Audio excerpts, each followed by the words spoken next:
सगळ्यात पहिली गोष्ट, आमच्याकडे सेवेचं मन पाहिजे. सगळ्यात पहिली गोष्ट सेवेचं मन पाहिजे. मत्ती याचा 20वा अध्याय आणि 25 ते 28 वचनामध्ये बायबल सांगतं की प्रभू येशू ख्रिस्त सेवा करून घेण्यास नाही तर सेवा करण्यासाठी आला होता. आणि हाच आमचा पण उद्देश असला पाहिजे. सेवा करून घेण्यासाठी नकोय किंवा मी कुणीतरी बॉस आहे असं आमचं बिहेव नसलं पाहिजे. ज्यावेळेस आपण मंडळीमध्ये आहोत त्यावेळेस आमचं बोलणं वागणं एकदम लीनतेचं आणि नम्रतेचं पाहिजे. आम्हाला बायबल सांगतं 27वं वचन किती सुंदर आहे बघा ते मत्ती 20 आणि 27 मध्ये. आणि जो कोणी तुमच्यामध्ये पहिला होऊ पाहतो तो तुमचा दास होईल. ज्याला पहिलं व्हायचंय त्याने सेवा करायला सुरुवात केली पाहिजे.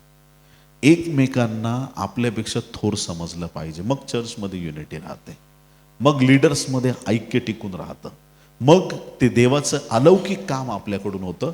सगळ्यात पहिलं सेवेचं मन पाहिजे. सेवा करायची तयारी पाहिजे.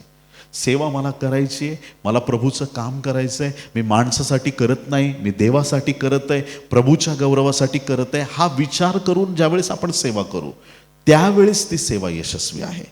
आमेन. प्रभूसाठी करतोय असं समजूनच ती सेवा केली पाहिजे. ज्यावेळेस याकोब आणि योहान प्रभूकडे आले आणि बायबल सांगतं मार्क याच्या 10व्या अध्यायाच्या 35 ते 40 वचनामध्ये, मार्क 10 35 ते 40 मध्ये हे दोघं पण भाऊ आले, योहान आणि याकोब. आणि त्यांनी विनंती केली की स्वर्ग राज्यामध्ये एकाला उजवीकडं आणि एकाला डावीकडं स्थान द्या. ते ॲक्च्युली काय मागत होते त्यांना कळत नव्हतं. प्रभूने विचारलं, मी जो प्याला पिणार आहे तुम्हाला पिवणार आहे का? तो मी बाप्तिस्मा जो घेणार तुम्हाला घेता येईल का? ते वास्तविक काय मागत होते?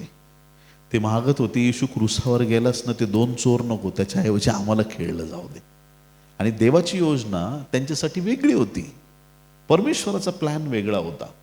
बऱ्याच वेळा लीडर्समध्ये एक चढाओढ लागते, शिष्यांमध्ये पण होती. आणि ती चढाओढ कशी होती की आपल्यात मोठा कोण आहे. आता जर मोठा कोणी असता तर तो एक दुष्टात्मा लागलेला होता, त्याच्यातला दुष्टात्मा काढता आला असता त्या मुलामधला, पण ते बाकी कोणाला जमलं नाही. तो दुष्टात्मा फक्त येशूने काढला. पेत्रानी पण स्टाईल मारली असेल. पेत्र म्हटलं असेल सगळे बाजूला व्हा, मी पाण्यावर चाललोय, मी काढतो भूत. भूत म्हटलं मी ह्याने जात नसतो. हालेलुया. भूत काही जायला तयार नव्हतं.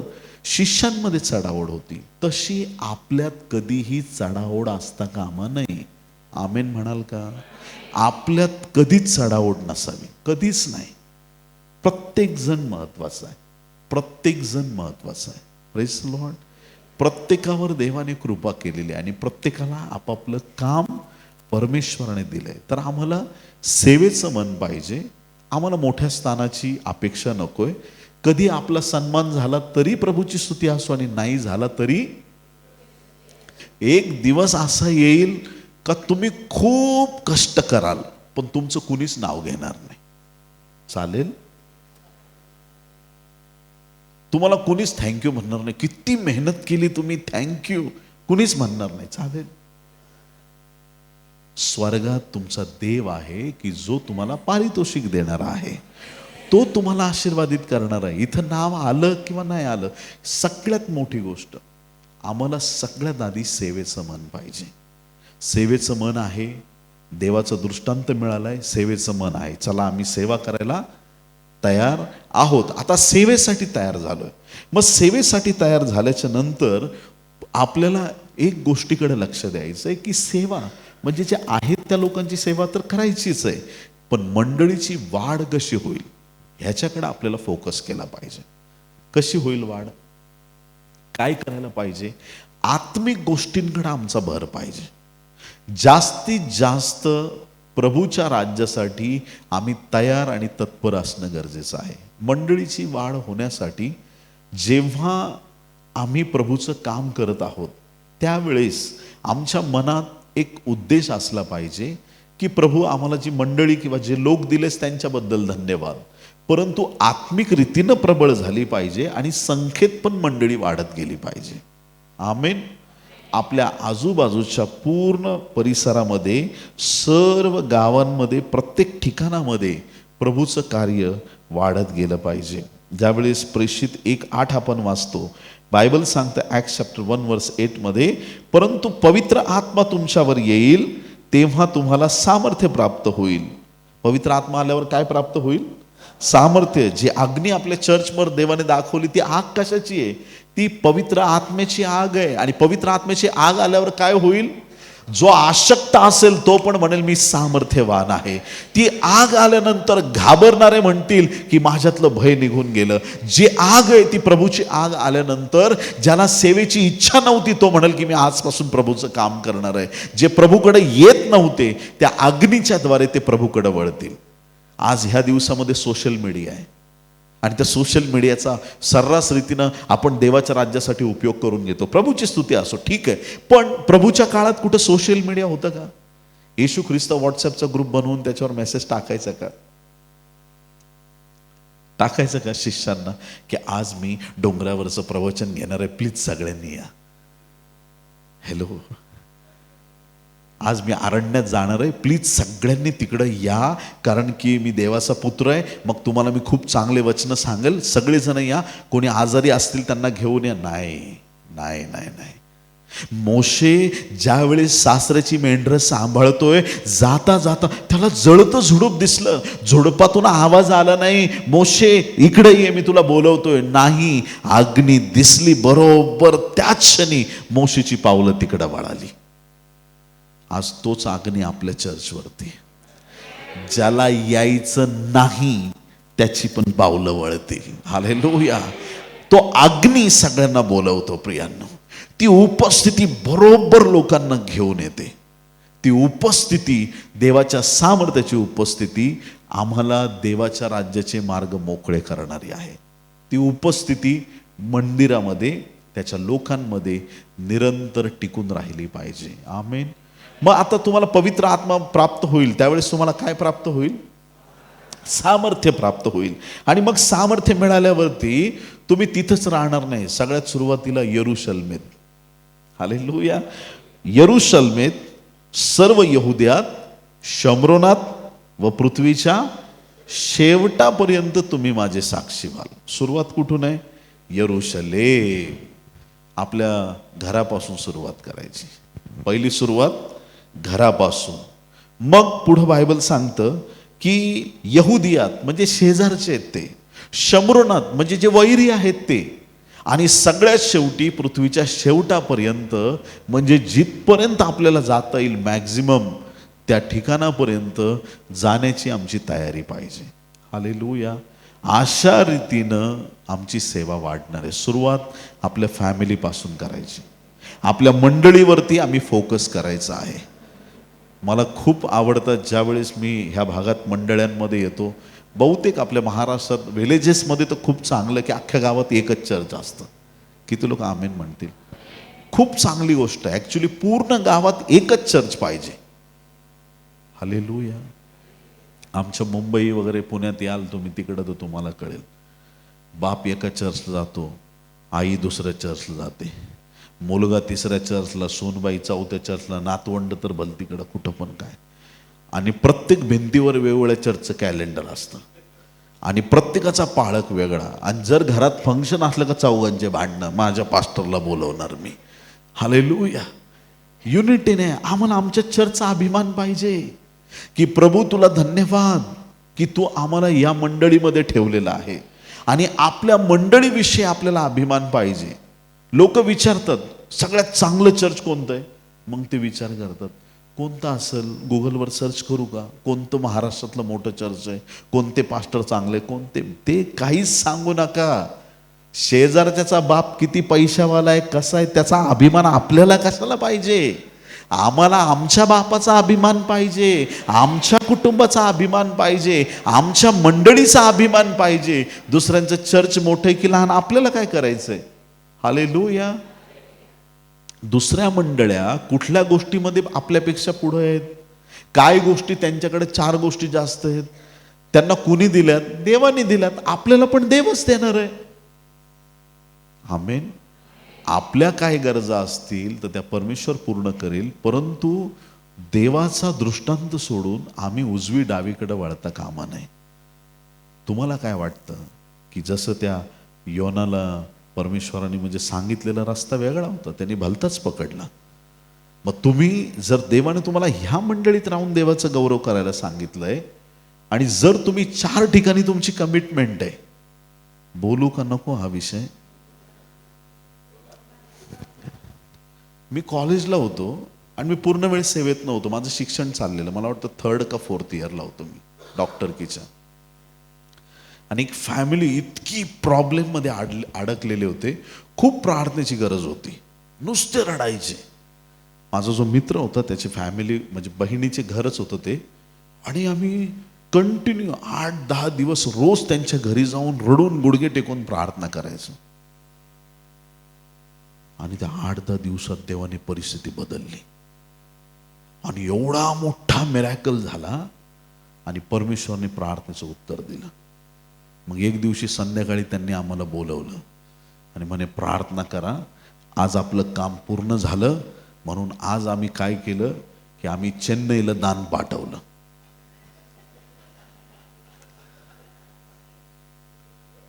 आणि मी त्यांच्याकडून फोनवर प्रार्थना धन्यवादाची करून घेतली. आता तुम्ही पण करा.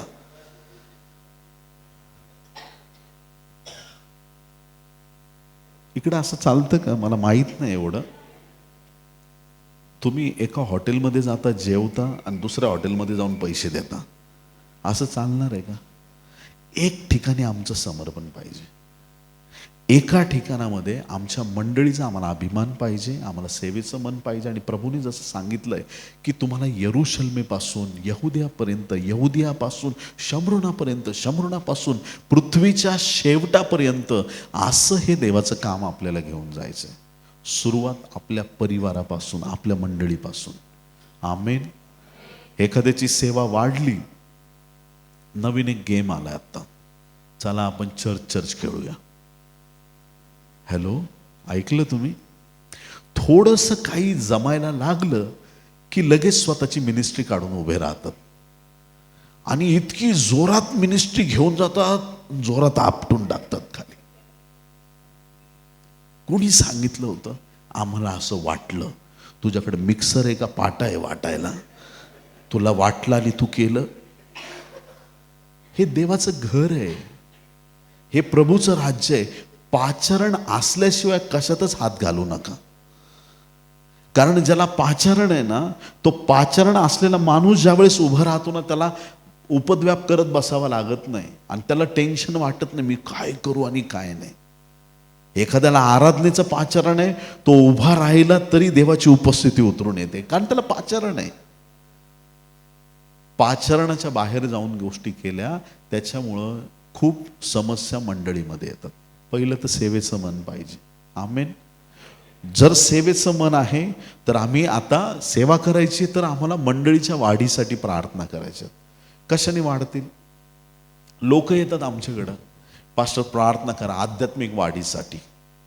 कशासाठी प्रार्थना करा? काही काही लोक म्हणतात उपास प्रार्थना करा माझ्या आध्यात्मिक वाढीसाठी. मी उपास करायचा, ते वाढणार. तुम्ही असं केलंय,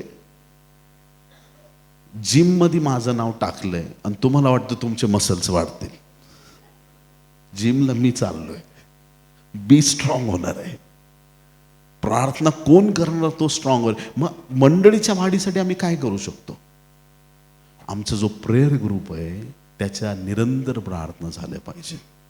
मंडळीत काय काय ऍक्टिव्हिटीज असू शकतात? पहाटेची प्रार्थना असू शकते, महिलांची प्रार्थना असू शकते, तरुणांची असू शकते, संडे स्कूल असू शकतं, जे एल्डर आहेत त्यांची एक सहभागिता असू शकते, फास्टिंग प्रेयर असू शकते, कॉन्फरन्स असू शकतात. किती महिन्यातून, किती दिवसातून किती कॉन्फरन्स घेता येतील, किती मीटिंग घेता येतील. मंडळीत कोणता असा गट आहे की जो देवापासून लांब राहिलेला आहे, त्यांच्यासाठी विशेष प्रार्थना करता येतील. जे लोक घरी बसतात आणि हे असं चर्च बाजूला इकडं राहणार आहे, तिथून इथे येत नाही, आम्ही ऑनलाईन बघितलं. अरे लॉकडाऊन संपलाय माठ्या, जरा डोक्यावर थोडं प्रेशर दे. सगळं ऑनलाईन नसतं. प्रॅक्टिकली आम्हाला सेवेत उतरावं लागेल. Praise Lord.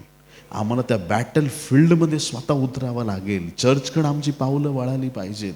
इथून सुरुवात आहे आणि जगाच्या शेवटापर्यंत प्रभू आपल्याला घेऊन जायला तयार आहे. प्रभूकडून ग्रीन सिग्नल आहे. तो तुमच्या ग्रीन सिग्नलची वाट बघतोय.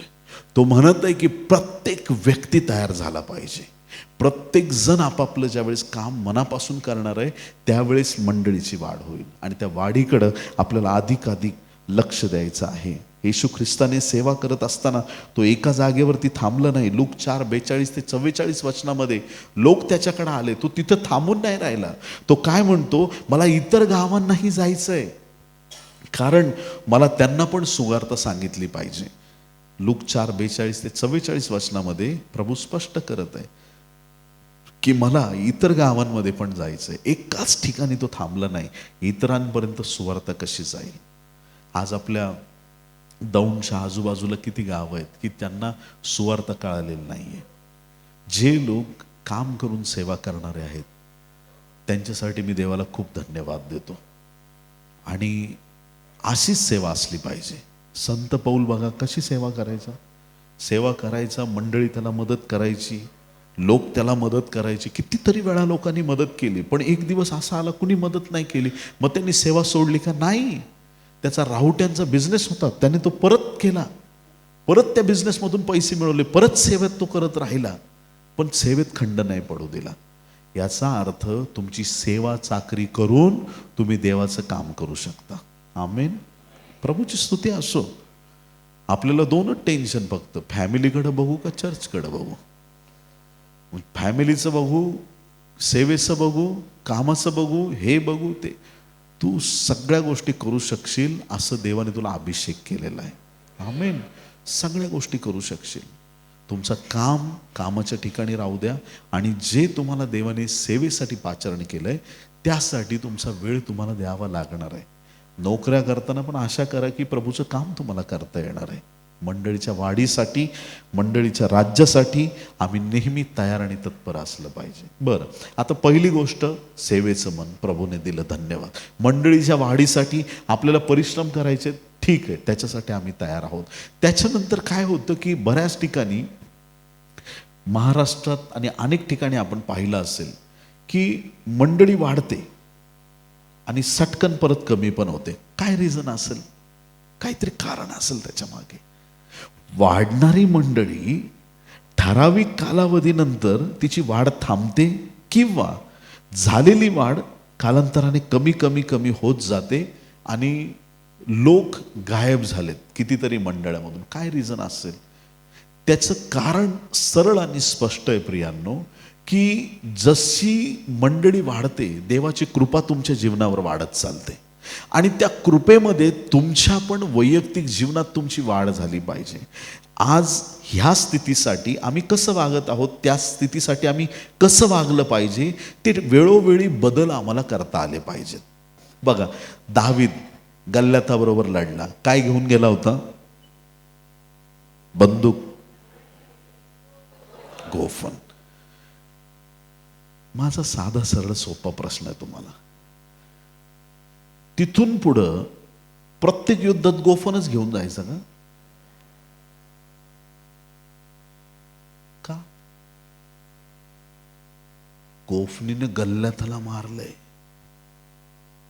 आज आमच्या महाराष्ट्रातला एखादा सेवक असता म्हणला, माझी लाडाची गोफन मी कधीच सोडणार नाही, त्या गोफनीचे मुके घेऊन घेऊन तिला डोक्यावर बांधलं असतं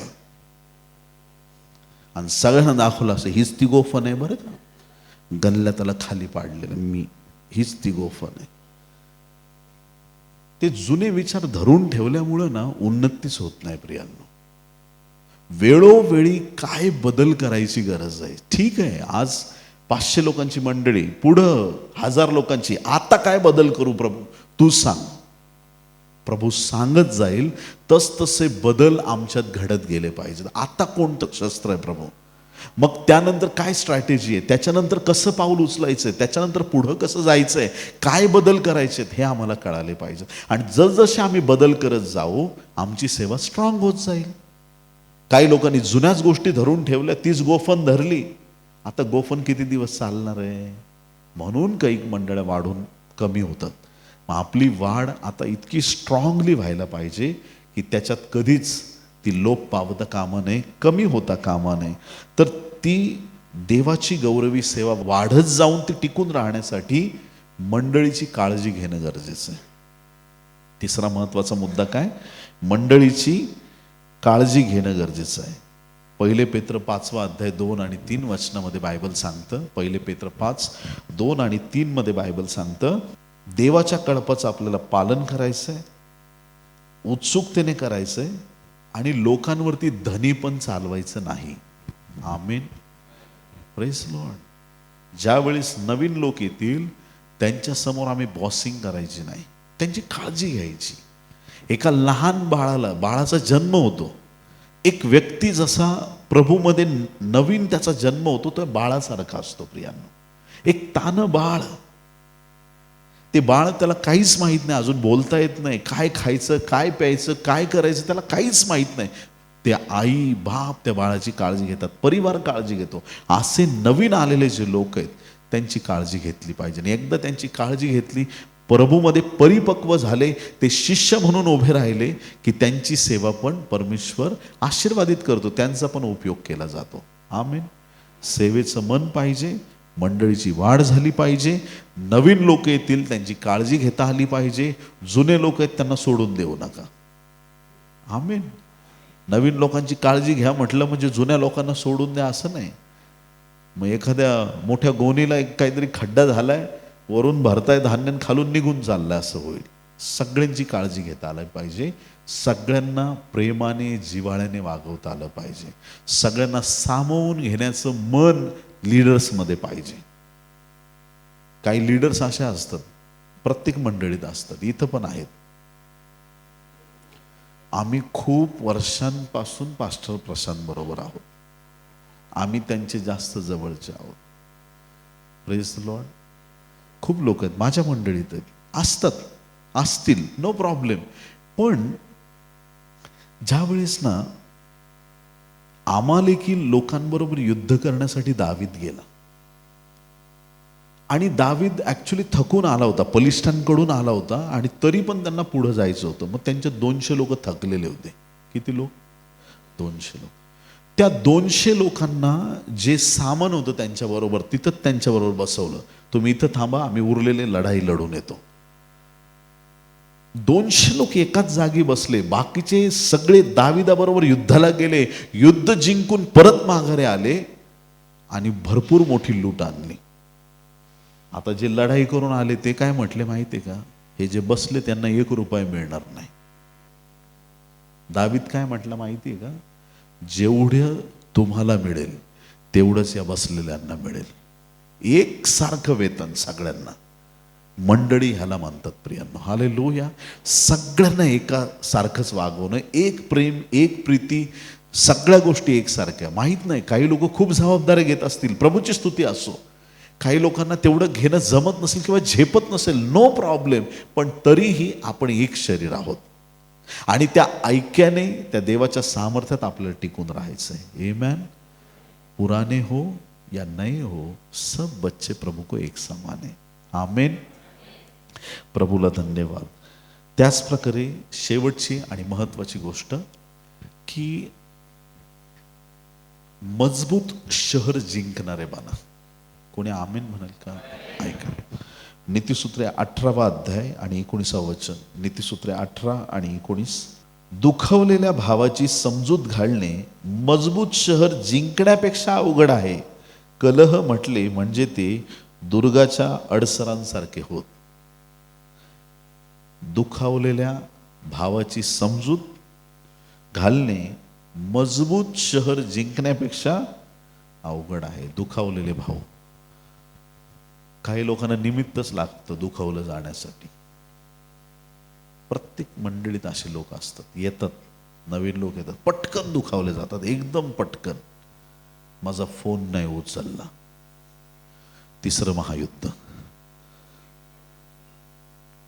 मी दर रविवारी फॅन खालच्या त्या जागेखाली बसत असतो, आज ती जागा दुसऱ्याने घेतली, मी नाराज झालो. कुठला पण म्हणजे जस्ट एक निमित्त लागतं, जस्ट एक निमित्त. आणि ते निमित्त बघून काही लोक पटकन नाराज होतात.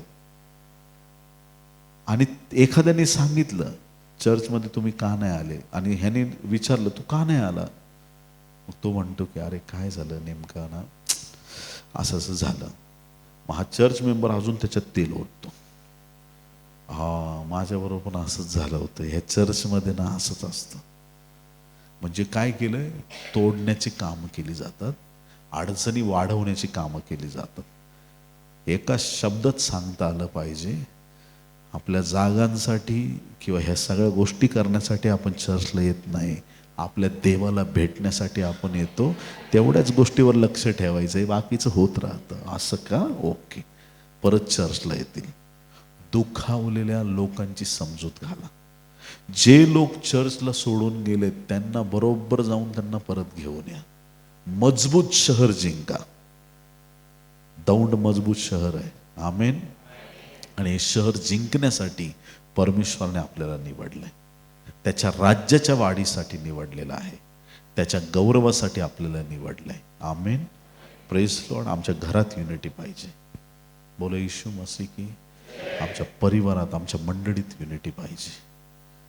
आमच्या पूर्ण चर्च ॲज अ फॅमिली आम्ही उभं राहिलं पाहिजे. आज जो दृष्टांत देवाने आपल्यासमोर ठेवलेला आहे, त्या दृष्टांताला पूर्ण करण्यासाठी आमच्याकडे सेवेचं मन पाहिजे. मंडळीच्या वाढीसाठी आम्ही परिश्रम केले पाहिजेत. नवीन लोक येतील त्यांची आम्ही काळजी घेतली पाहिजे. आणि सगळ्यात महत्त्वाचं की जे लोक दूर झालेत त्यांना परत एकदा प्रभूच्या राज्यात आम्ही घेऊन आलं पाहिजे, आमीन. प्रभू आपल्याला आशीर्वादित करो. एक लहानशी आपण प्रार्थना करूया. प्रेमळ देवा, येशूच्या नावात आम्ही तुझ्या चरणाशी येऊन प्रार्थना करतो. प्रभू परमेश्वरा, तुझ्या दैवी दृष्टांताद्वारे आमची भेट घेतलीस, आणि प्रभू या दृष्टांताला पूर्ण होण्यासाठी ज्या गरजेच्या गोष्टी मंडळीच्या पुढाऱ्यांपर्यंत तू पोहोचवल्यास त्याबद्दल आम्ही तुला धन्यवाद देतो. तुझ्या वचनाच्या सामर्थ्यात प्रत्येकाला प्रबळ कर, तुझं गौरव होऊ दे. ही सर्व प्रार्थना उद्धारक येशू याच्या गोड, पवित्र आणि सर्वोच्च नावात मागतो म्हणून पिते ऐक, आमेन, आमेन.